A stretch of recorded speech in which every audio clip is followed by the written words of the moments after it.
रहीम MCQ number है हमारे पास 177 spot the error in the given sentence. First of all आपको ये समझना चाहिए कि स्पॉटिंग द एरर क्या है। तो spotting the error is what two point out mistake in a sentence. हमारे पास यहाँ पर किस चीज को पॉइंट आउट करते हैं, मिस्टेक किस चीज में हम फाइंड आउट करते हैं। तो हमारे पास मोस्ट ऑफ द टाइम जो स्पॉटिंग द एरर होता है, मोस्ट ऑफ द टाइम वो आपके पास होता है सब्जेक्ट वर्ब एग्रीमेंट में। नंबर वन, हमारे पास आर्टिकल का गलत इस्तेमाल भी हो सकता है, प्रीपोजिशन का गलत इस्तेमाल भी हो सकता है, कंडीशनल का इस्तेमाल, इसमें भी मिस्टेक हो सकती है, या आपके पास पंक्चुएशन, इसका गलत इस्तेमाल हो सकता है, या आपके पास कोई सेंटेंस को गलत लिखा जा सकता है, वॉइस में भी आ सकता है या नरेशन में। तो स्पॉटिंग द एरर आपके पास मुख्तलिफ चीज़ों में आ सकती है। अभी यहाँ पर आपके पास है never I have come across a man who is foolish to such an extent या नो एरर। हमारे पास यहाँ पर इन्वर्जन केस है। जब भी आपके पास एडवर्ब इन द बिगिनिंग आ जाए, आपके पास आ जाए सेल्डम आ जाए, आपके पास हार्डली आ जाए, आपके पास स्कार्सली आ जाए, एटसेट्रा, आपके पास याद रखिए इफ दीज, ये इन्वर्जन केस इसको हम कहते हैं। If you have these words in the beginning, तो मोस्टली हम यहाँ पर सब्जेक्ट से शुरुआत करते हैं, हेल्पिंग वर्ब, फिर आपके पास मेन वर्ब। अब ये स्ट्रक्चर आपके पास गलत होगा। इसके बाद आपके पास पहले हेल्पिंग वर्ब यहाँ पर आएगा। तो यहाँ पर अगर आप देखें तो हमारे पास यहाँ पर क्या, हेल्पिंग वर्ब, फिर आपके पास सब्जेक्ट होगा, फिर आपके पास मेन वर्ब। तो आपके पास स्ट्रक्चर इस तरह होना चाहिए। तो हमारे पास never I have come across नहीं होना चाहिए, never have I come across. Option number A में स्पॉटिंग द एरर है। 178, हमारे पास 178 में क्या है, choose the correct sentence. The earth revolves around the sun, earth revolves around sun, the earth revolves around sun, या ऑल आर करेक्ट। अभी याद रखिए आपके पास बहुत सिंपल सा है, हमारे पास आर्टिकल का टॉपिक है। Now we discuss two topics, article and adjective को हम डिस्कस कर चुके हैं। एंड आई टोल्ड यू कि what is the difference between an article और एडजेक्टिव। इसमें हमारे पास डिफरेंस क्या है, हमने डिस्कशन की थी। अभी हमारे पास आर्टिकल को अगर हम देखें तो बेसिकली आर्टिकल क्या करता है, आर्टिकल हमारे पास इट स्पेसिफाई, स्पेसिफिक करता है या जनरलाइज करता है, किसी नाउन को जनरलाइज करता है या आपके पास पर्टिकुलराइज करता है। और आर्टिकल को हम जब भी पढ़ते हैं तो हमारे पास दो है, एक को हम इनडेफिनेट आर्टिकल कहते हैं और दूसरे को हम डेफिनेट आर्टिकल कहते हैं। Now indefinite article basically it generalises a noun, and definite article it particularizes a noun, and this one we have a और n, और यहाँ पर आपके पास दो होगा। अभी हमारे पास इसके मुख्तलिफ यूजेजेस है।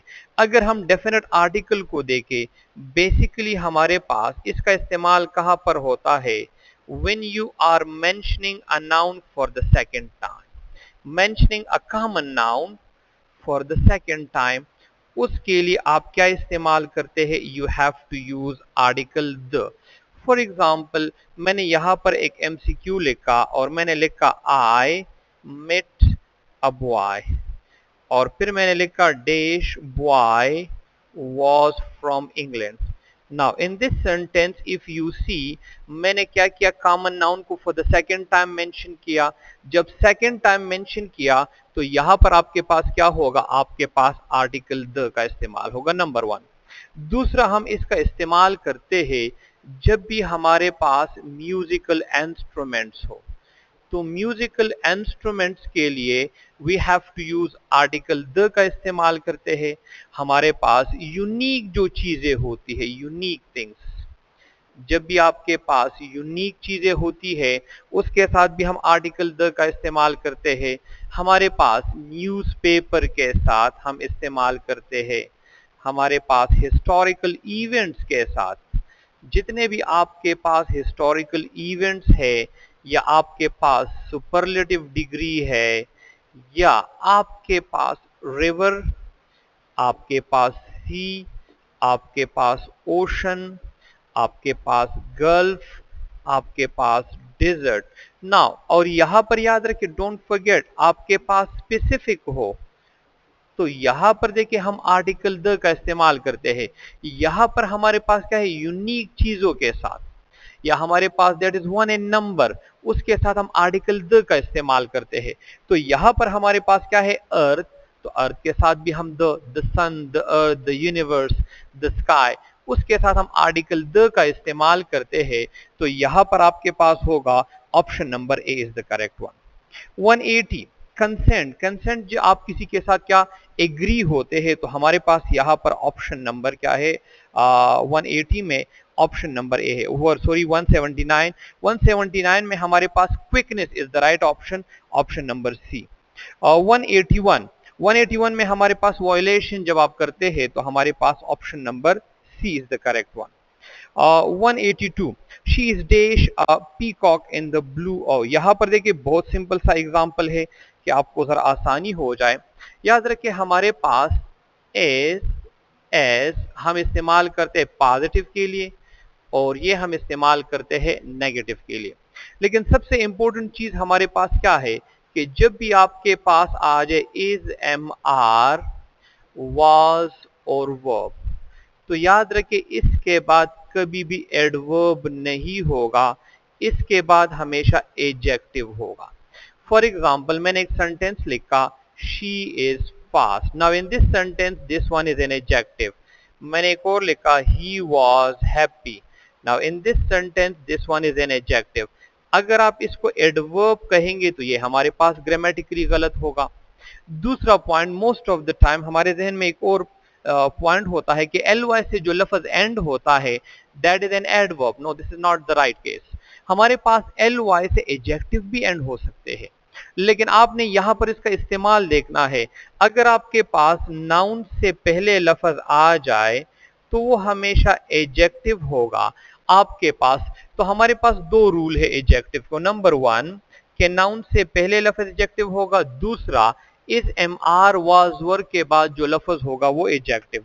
तो यहां पर देखिए हमारे पास पॉजिटिव स्ट्रक्चर है तो सो तो नहीं आ सकता, ब्यूटीफुली एज एन एडवर्ब ये भी नहीं आ सकता, वेरी ब्यूटीफुल ये भी नहीं आ सकता। Option number second is the correct one. Next है choose the correct sentence, a participants of the. हमारे पास यहां पर हमने बात कही ए और एन, ए और एन जो है वो रेफर करता है वन को। तो अगर आप इस सेंटेंस में देखें तो हमारे पास लिखा हुआ है अ पार्टिसिपेंट्स, तो हमारे पास द वर्ड जो है इट रिफर्स टू वन, तो पार्टिसिपेंट्स हमारे पास नहीं आ सकते, ऑप्शन नंबर ए गलत है। अभी यहां पर है the participants of the competition, देखिए वर्ब, तो हमारे पास अगर प्लूरल नाउन है, कभी भी आपके पास प्लूरल नाउन है, आपके पास जो वर्ब होगा इट मस्ट बी प्लूरल। तो हमारे पास यहाँ पर द पार्टिसिपेंट्स और इन पार्टिसिपेंट्स भी नहीं हो सकता, तो हमारे पास यहाँ पर option number second is the correct one. Next है Ayesha has been waiting for me since 7 o'clock in the morning. Now ये भी हमारे पास बहुत सिंपल सा है, और यहाँ पर आपके पास क्या है, स्पॉटिंग द एरर है। फर्स्ट ऑफ ऑल यहाँ पर देखिए हमारे पास आयशा लिखा है, तो आयशा को अगर हम देखें तो basically this is subject, subject में हमारे पास ये नाउन है, और नाउन में हमारे पास ये सिंगुलर है। जब सिंगुलर है तो आपके पास जो वर्ब होगा इट मस्ट बी सिंगुलर। तो हमारे पास आयशा सिंगुलर है, वर्ब भी सिंगुलर होगा। पॉइंट नंबर वन, तो यहां पर हमारे पास होगा हैव और हैज हम कहां पर लगाते हैं, नंबर वन। तो हैज का इस्तेमाल हम जब भी करते हैं तो he, she, it plus singular noun के साथ हम हैज का इस्तेमाल करते हैं। और कभी भी आपके पास हैव, हैज आ जाए, इसके बाद फर्स्ट वर्ब नहीं आता, सेकंड फॉर्म ऑफ वर्ब भी नहीं आता, वर्ब आईएनजी भी नहीं आता, हमेशा इसके लिए जो फॉर्म आएगा वो हमेशा थर्ड फॉर्म ऑफ वर्ब होगा। तो यहां पर आपके पास क्या होगा, आयशा हैज बीन। तो हमारे पास नेक्स्ट पॉइंट हमारे पास है कि सिंस और फॉर आया है। सिंस हम किसको, पॉइंट ऑफ टाइम की तरफ इशारा करते हैं, आसान अल्फाज में एग्जैक्ट टाइम, और फॉर हम पीरियड ऑफ टाइम के लिए इस्तेमाल करते हैं। ना अगर आपको याद हो हमारी डिस्कशन हुई थी किस चीज पर कि फॉर को हम और चीजों के लिए भी इस्तेमाल करते हैं। हमने प्रीपोजिशन के टॉपिक में डिटेल से डिस्कशन की थी कि हमारे पास हम डीपी के लिए भी इस्तेमाल कर सकते हैं। और हमारे जहन में एक चीज ये चीज भी है कि सिंस और फॉर और पर्टिकुलरली फॉर हम सिर्फ और सिर्फ परफेक्ट कंटिन्यूअस के लिए इस्तेमाल करते हैं। This is not the case. हम इसको और टेंसेस के साथ भी इस्तेमाल कर सकते हैं, लेकिन ये kind of a signal word है। We can use with what, with perfect tenses. इसके अलावा भी हम इस्तेमाल कर सकते हैं। तो यहां पर आपके पास क्या होगा, option D, no error. Next है the boys and the teacher dash. अभी यहां पर देखिए हमारे पास बहुत सिंपल सा है, जब भी आपके पास नाउन वन हो, एंड हो और नाउन टू हो, तो आपका जो वर्ब है वो आपके पास प्लूरल होगा। अब ये सेंटेंस में आपके पास क्या है, हमारे पास आया है वांट, तो हमारे पास यहाँ पर प्लूरल वर्ब है, तो यहाँ पर तो प्लूरल वर्ब आया। फिर उसके बाद दूसरा क्या इस्तेमाल हुआ है, दैट इज इन्फिनेटिव। इन्फिनेटिव के बाद हमेशा two plus first form of verb आएगा। इसके बाद फर्स्ट फॉर्म के साथ एस और एस कभी भी नहीं आ सकता। इसके बाद सेकंड फॉर्म ऑफ वर्ब नहीं आ सकता। थर्ड फॉर्म ऑफ वर्ब हमारे पास नहीं आ सकता। तो हमारे पास ये स्ट्रक्चर ठीक होगा। तो यहां पर आपके पास ऑप्शन होगा, option number A is the correct one. Was the bag packed by Ayesha? ये हमारे पास क्या है, ये हमारे पास पैसिव स्ट्रक्चर है। और पैसिव स्ट्रक्चर में हमारे पास क्या इस्तेमाल हुआ है, यहां पर हम देखेंगे was the bag packed by Ayesha. Now this is a passive structure. ये हमारे पास पैसिव वॉइस है। पैसिव वॉइस को हम एक्टिव में अब चेंज करेंगे। तो हमारे पास यहाँ पर एक स्ट्रक्चर है पास इंडेफिनिट। तो पास इंडेफिनिट में हम इस्तेमाल करते हैं, ऑब्जेक्ट बनेगा सब्जेक्ट, आपके पास हेल्पिंग वर्ब वाज और verb, second form of verb को हम थर्ड फॉर्म ऑफ वर्ब में चेंज करते हैं, प्रीपोजिशन हमारे पास बाय और सब्जेक्ट को हम ऑब्जेक्ट में। तो यहां पर हमारे पास देखिए, आप ओमिशन प्रोसेस करें। जब ओमिशन प्रोसेस करते हैं तो फर्स्ट ऑफ ऑल हमारे पास यहाँ पर ये क्या है, ये पैसिव है। हम एक्टिव फार्मूला अगर देखें तो हमारे पास एक्टिव फार्मूला होगा subject plus second form of verb plus object. अगर नेगेटिव है subject plus did not plus first form of verb plus object. और अगर इंट्रोगेटिव है did plus subject plus first form of verb plus object और sign of interrogation. अभी यहां पर अगर आप देखें तो हमारे पास क्या हो जाएगा, हमारे पास देखिए एक्टिव स्ट्रक्चर ये इंट्रोगेटिव बन जाएगा। तो ऑप्शन नंबर ए में वाज है, नहीं है। ऑप्शन बी में इज है, नहीं है। ऑप्शन सी डिड है, तो option C is the correct one. देखिए आप लोगों ने जब भी, यहां पर प्रॉब्लम यह है कि हम स्ट्रक्चर्स को नहीं देखते, फार्मूलाज को हम नहीं देखते और हम डायरेक्टली टिक कर लेते हैं। You have to be careful. You have to see whether the sentence is active voice or passive voice. आप इसको समझे। जब आप इसको समझेंगे तो आपके लिए बहुत आसानी होगी। हमारे पास क्या है, haste makes waste. You have to be careful. आप जरा एहतियात से देखिए कि हमारे पास पैसिव स्ट्रक्चर है या एक्टिव स्ट्रक्चर है। अगर एक्टिव स्ट्रक्चर है तो आपके पास एक्टिव वॉइस ये है। तो आप इस फार्मूले को देखें, अगर पैसिव है ये फार्मूला अप्लाई करें तो आपके पास क्लियर हो जाएगा। ऑप्शन नंबर सी। नेक्स्ट है 187। She reminds me always that I dash to be a little more careful. अभी यहां पर देखिए हमारे पास अगर एक स्ट्रक्चर आपके पास प्रेजेंट में है तो दूसरा आपके पास प्रेजेंट या फ्यूचर में हो सकता है, दूसरा आपके पास पास्ट में नहीं आ सकता। तो ऑप्शन नंबर ए तो हमारे पास गलत।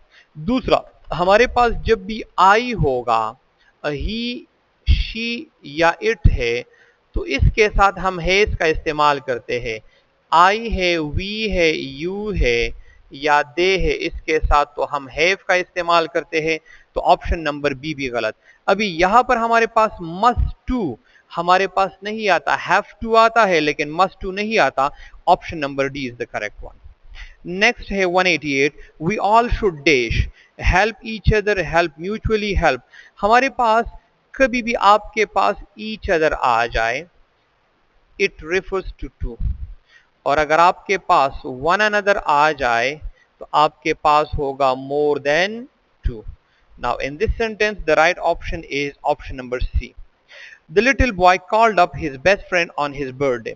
नाउ यहां पर अगर आप देखें तो ये हमारे पास क्या है, अगेन ये हमारे पास एक्टिव एंड पैसिव का फार्मूला है।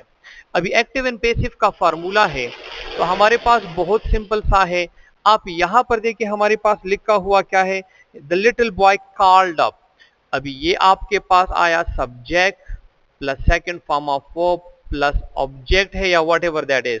अभी यहां पर हमारे पास क्या है, पैसिव स्ट्रक्चर। तो पैसिव स्ट्रक्चर हम जब करते हैं तो यहां पर हमने ऑलरेडी डिस्कस किया कि हमारे पास यहां पर कौन सा होगा, हमारे पास ऑब्जेक्ट बिकम सब्जेक्ट। यहां पर देखिए object become subject, helping verb was were. Option में हमारे पास देखिए ऑप्शन ए नहीं हो सकता क्योंकि इसमें इज है, क्योंकि हेल्पिंग वर्ब वाज वर होना चाहिए। ऑप्शन नंबर सेकंड में देखिए हैज बीन, क्योंकि हमारे पास फार्मूला में तो वाज वर होना चाहिए, ये भी गलत है। ऑप्शन सी में वाज बीइंग है और being is used for progressive और कंटिन्यूअस फॉर्म, ये भी नहीं हो सकता। वाज कॉल्ड, देखिए वाज और थर्ड फॉर्म, तो हमारे पास option number D is the correct one. Next है 190, if you heat ice it dash क्या। अभी हमारे पास ये अगेन बहुत सिंपल सा है। हमारे पास कोई चीज आपके पास यूनिवर्सल हो, यूनिवर्सल ट्रुथ हो। अभी आप जब भी आप आइस को हीट करेंगे तो आपके पास ये क्या होगा, ये पानी में जो है चेंज होगा। तो आपके पास याद रखिए आपके पास इफ एंड व्हेन के बाद एक स्ट्रक्चर भी प्रेजेंट इंडेफिनिट होना चाहिए and the second structure must also be present indefinite। और प्रेजेंट इंडेफिनिट आपके पास subject plus first verb S और E S plus rest of the sentence और ऑब्जेक्ट जो भी आप लिखते हैं, तो हमारे पास option number A is the correct one. फिर है हमारे पास choose the correct sentence, he always go to the park, he always. अभी यहाँ पर हमारे पास एडवर्ब ऑफ फ्रीक्वेंसी आया है। अभी इसको जरा देखिए, फॉर एग्जाम्पल मैंने यहाँ पर देखा ही टेक्स टी, यहां पर मैंने क्यों लिखा कि जब भी आपके पास ही शी इट हो या आपके पास सिंगुलर नाउन हो तो keep this thing in mind कि फर्स्ट वर्ब अगर आ जाए तो इसके साथ हम एस और एस का इस्तेमाल करते हैं।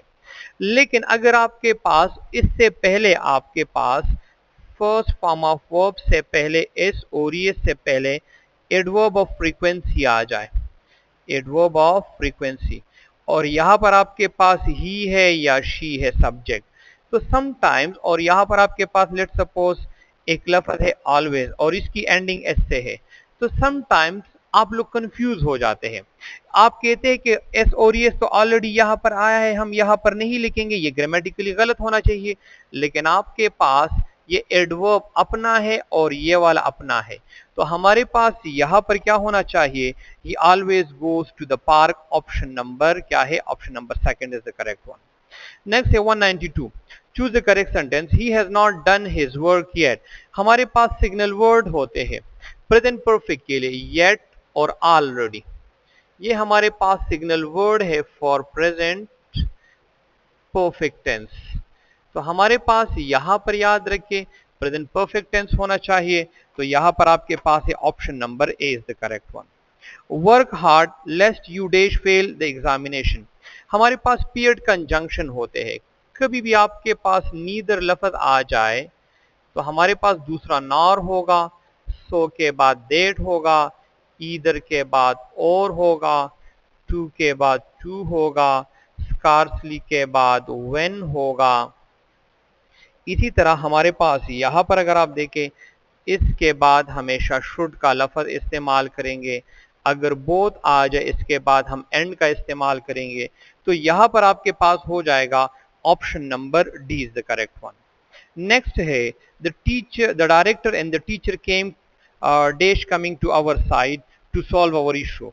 हमारे पास जब भी द हो और नाउन वन हो और आपके पास एंड आया और आपके पास दोबारा द आया और नाउन टू आया, तो आपका जो वर्ब होगा वो प्लूरल होगा, क्योंकि बोथ यहाँ पर ये भी दो डिफरेंट लोग हैं, डिफरेंट पीपल।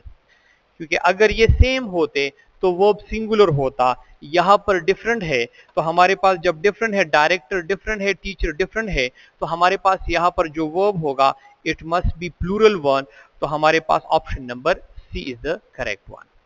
Thank you.